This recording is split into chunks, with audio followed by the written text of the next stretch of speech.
আসসালামু আলাইকুম। আমি শাকিল ইতালি থেকে। আপনারা সবাই কেমন আছেন? আশা করি সকলেই ভালো আছেন। তো আমি চলে আসলাম নতুন একটা ভিডিও নিয়ে। আপনারা অনেকেই কমেন্ট করছেন যে ভাই সার্বিয়া থেকে ইতালি এ নিয়ে একটা ভিডিও তৈরি করেন যে কিভাবে আসলেন। আমি এ টু জেড সব কিছু আপনাদেরকে এই ভিডিওর মধ্যে বলে দিব। ধৈর্য ধরে ভিডিওটা ফুল দেখবেন, কারণ একটু বড় হতে পারে ভিডিওটা।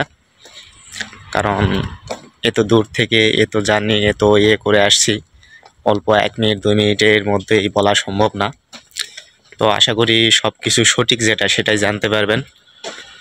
এর জন্য অবশ্যই ভিডিওটি টেনে স্কিপ করে না দেখে ফুল দেখবেন। আর আপনাদের কাছে অনুরোধ করব যে দয়া করে চ্যানেলটিকে সাবস্ক্রাইব করে দিন, যাতে পরবর্তী ভিডিও আপনি সবার আগে পেয়ে যান। তো ভাই আমি একটু ফাঁকার দিকে যাচ্ছি যে যাতে কথা বলতে সুবিধা হয়। সামনে একটা পার্ক আছে, পার্কের দিকে যাওয়ার চেষ্টা করতেছি যাতে ভালো করে কথাগুলো আপনাদেরকে খুলে বলতে পারি। তো ভাই আমি সার্বিয়া থেকে ইতালি এসেছি। সার্বিয়া থেকে ইতালি আসতে আমার মোটামুটি 6 দিনের মতো সময় লেগে গেছে। তো 6 দিনের মতো সময় লাগার কারণ একটাই যে আমার একটু রাস্তায় সমস্যা হয়েছিল। রাস্তায় সমস্যা হওয়ার জন্য আমার 6 দিনের মতো সময় লেগে গেছে। তো আমি সার্বিয়া থেকে ইতালি আসলাম। সার্বিয়া থেকে ইতালি আসার সময় আমার কন্ট্যাক্ট কত ছিল, কত টাকা দিয়ে আসছি এবং কিভাবে কি প্রসেসিংয়ে কত ঘন্টা হাঁটলাম, কীভাবে আসলাম। এই যে ভাই আমি এখন এসে পার্কে বসলাম যাতে আপনাদেরকে ভালোভাবে বসে থেকে ভালো সঠিক খবরটা দিতে পারি। তো আমার সার্বিয়া থেকে আসছি আমি, আমার কন্ট্যাক্ট ছিল 3,70,000 এবং আমার এজেন্টের সাথে কন্ট্যাক্ট ছিল যে আমাদের হাঁটতে হবে 30 মিনিট থেকে 40 মিনিট এরকমটা হাঁটতে হবে আমাদেরকে বলেছিল। তো এই জন্য আমাদের কন্ট্যাক্ট একটু বেশি ছিল, 3,70,000-এর গেম ছিল। তো 3,70,000-এর আমাদের যে গেম ছিল, আমরা আমাদের ক্যাম্প থেকে, সার্বিয়া ক্যাম্প থেকে, আমাদের কোম্পানি থেকে আমরা বের হই 8 জন। তো 8 জন বের হয়ে আসে একদিন পরেই আমাদের 3 জনকে রাখে এবং 5 জনকে নিয়ে আরও অন্যান্য এজেন্সি নিয়ে মোটামুটি 10 জনকে নিয়ে একটা গেম দেয়। তো ওনারা 3 দিনের মধ্যে ওরা সাকসেস হয়, ইতালি পৌঁছে যায়। তো আমাদের পরবর্তী গেমে নিয়ে যাওয়ার কথা ছিল। আমাদের পরবর্তী গেমে আমরা রেডি হয়ে আমরা গাড়িতে উঠলাম। গাড়িতে ওঠার পরে 5 মিনিট গাড়ি চলার পরে আমাদেরকে নেমে দিল গাড়ি থেকে, ব্যাগ এনে দিয়ে গেল, বললো যে তোমাদের টাকা পেমেন্ট হয় নাই, তোমরা এই গেমে না নামো। তখন ভাই আমাদের তো কষ্টের আর দুঃখ করার সীমা নাই যে আমরা টাকা পেমেন্ট করছি সার্বিয়া থেকে, আমাদের টাকা এখনো পেমেন্ট হলো না, বিষয়টা কি? আর আমাদের 5 জন চলে গেল। তো পরবর্তীতে শুনতে পেলাম যে আমাদের যে এজেন্ট আমরা যে কন্ট্যাক্ট করছি, ওনারা এভাবে কন্ট্যাক্ট করছে যে আমাদের লোক ইতালিতে পৌঁছে দেওয়ার পরে আমরা টাকা পুরোটা পরিশোধ করব। তো ওনারা হাফ হয়তো টাকা দিয়েছিল, আর আমাদের যে লোকেরা ছিল তারা ইতালি বিকালে পৌঁছে গেছিলো, এই জন্য ব্যাংকে তারা লেনদেন করতে পারে নাই। বলছিল যে আমাদের লোক যাক আমরা দিয়ে দিব, কিন্তু ওনারা শোনে নাই। ওনারা চালাকি করে আমাদেরকে কিছু দূর নিয়ে যাওয়ার পরে সেটা বন্ধ এনে ঘুরে দিয়ে যায়। তো এই ছিল মূল কাহিনী। তারপরে আমাদেরকে গেমে আর নেয় না, ওই গেম চলে যায়। দুর্বশত এই গেমটি সাকসেস হতে পারে না। 4 দিন তারা ছিল বর্ডারের সামনে, খুব বৃষ্টি, খুব ঠান্ডার মধ্যে তারা অনেক কষ্ট করে 4 দিনে তারা সাকসেস হতে পারে নাই। তারপরে আবার সেই 10 জনকে 12 জন ছিল সেই গেমে, 12 জনকে নিয়ে ঘুরে নিয়ে চলে আসলো।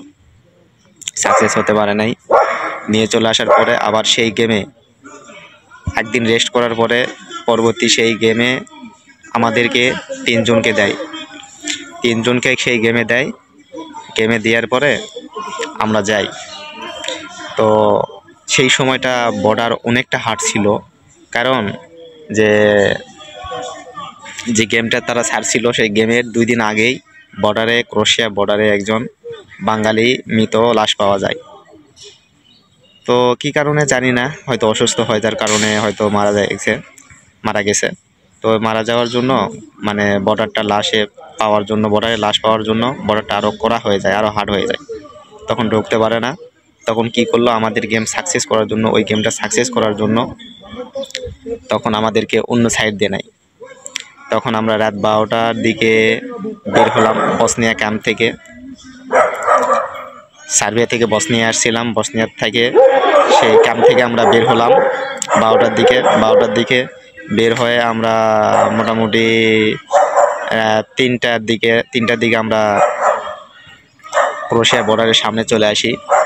তখন সামনের দিকে আমাদেরকে নিয়ে যায় না, কারণ এখানে মাফিয়ার আক্রমণ থাকতে পারে।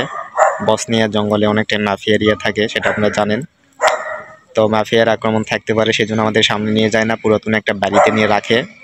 সকালে 5টার দিকে ওখান থেকে বের করবে বলেছে। তো তখন আমরা সারা রাত ওখানে জেগে থাকি, পাহারা দেই। আমরা ছিলাম 20 জন। তো অনেক কষ্ট করার পরে যখন 6টা বাজে তখন আমাদেরকে ওখান থেকে বের করে নিয়ে যায় আমাদের মানে ক্রোয়েশিয়া আর বসনিয়া যে নদী আছে, নদীটা পার করার জন্য।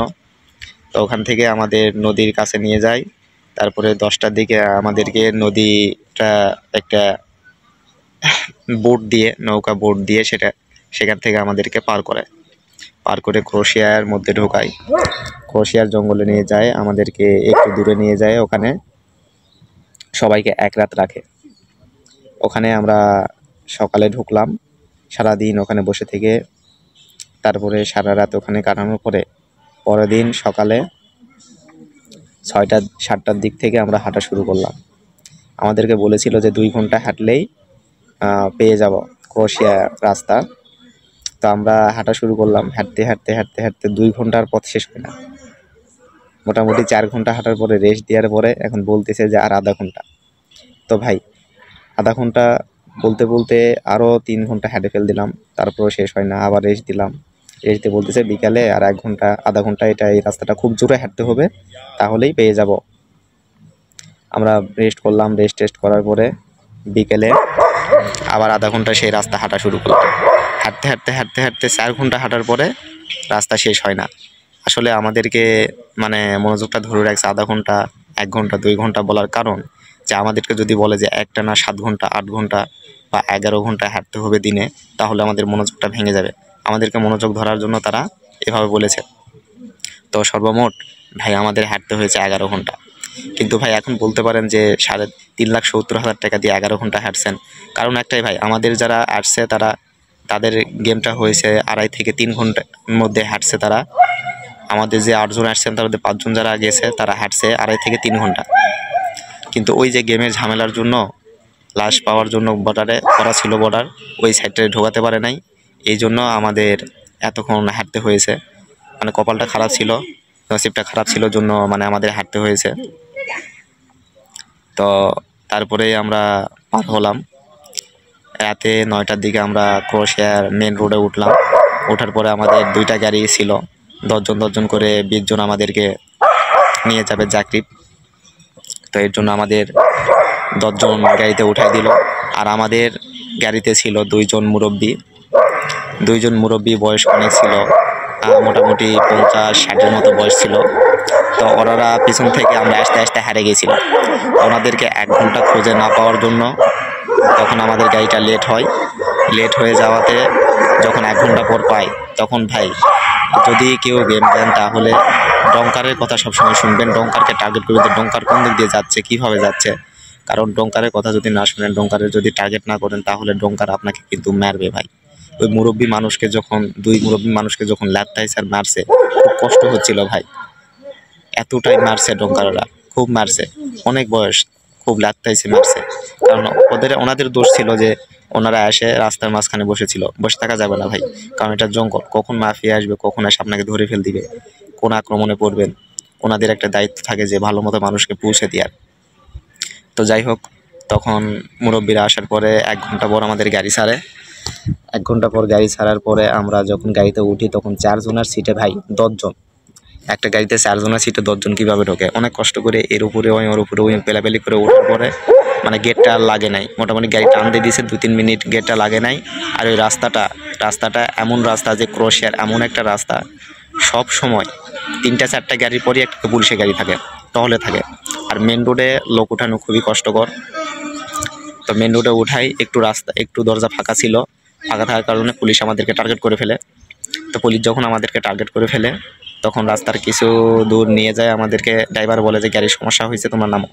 গাড়ির সমস্যা হয়েছে বলে নামে আমাদেরকে জঙ্গলে নামিয়ে দেয়। পরবর্তীতে শুনতে পেলাম যে সমস্যা না, আমাদের পিছনে পুলিশের টার্গেট করছে, এই জন্য আমাদেরকে নামিয়ে দিয়েছে।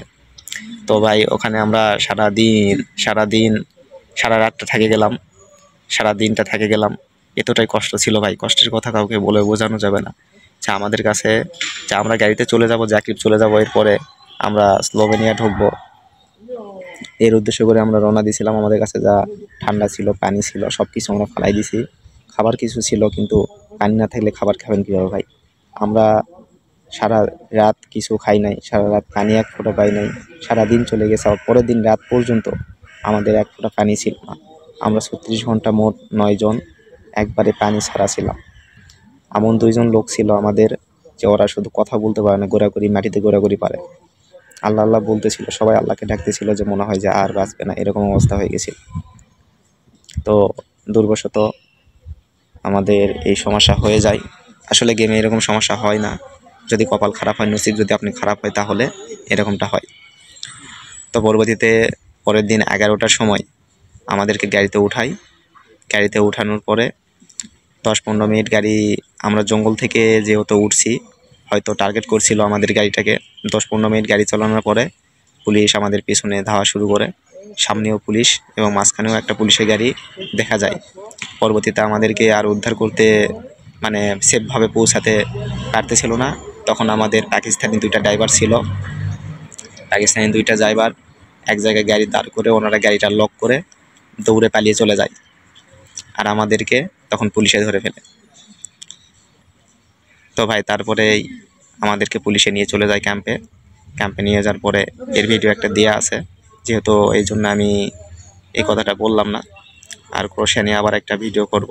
তো ভাই এই ছিল আপডেট, যে আমার 3,70,000 লাগছে গেম দিতে, এবং সময় লাগছে আমার মোটামুটি 6 দিন। গেম সম্ভবত 3 দিন থেকে 3 দিনের মধ্যে হয়ে যায়, কিন্তু আমাদের কপাল খারাপ ছিল জন্য আমাদের বেশি সময় লাগছে। আর যারা গেম দিবেন করবেন যে সাহসটা মনের ভিতরে রাখবেন যে আমি পৌঁছাবো, এবং মনের ভিতরে একটা জেদ রাখবেন যে আমি ইতালিতে যাবই, এরকম একটা জেদ থাকতে হবে। আর সাহস নিয়ে, আর গেমের কিন্তু রিস্ক থাকেই ভাই। আমি বলবো যদি আপনি যদি দেশে আসেন, সে দেশে যদি ভালো বেতন পান, ভালো সুবিধা পান, তাহলে গেম দেওয়ার দরকার নেই ভাই। কারণ গেমে প্রচুর পরিমাণ রিস্ক, আর রিস্ক নিয়েই গেম দিতে হয়। সবাই ভালো থাকবেন, দোয়া করবেন আমার জন্য। আর চ্যানেলটিকে অবশ্যই সাবস্ক্রাইব করে দিবেন এবং বেল আইকনটি বাজিয়ে দিবেন সবার আগে আপনি গুরুত্বপূর্ণ ভিডিওগুলো পাওয়ার জন্য। আল্লাহ হাফেজ, সবাই ভালো থাকবেন, দোয়া করবেন। আবারও দেখা হবে ইনশাল্লাহ নতুন কোনো ভিডিও নিয়ে। নতুন কোনো কিছু জানার থাকলে অবশ্যই কমেন্ট করে জানাবেন। আল্লাহ হাফেজ।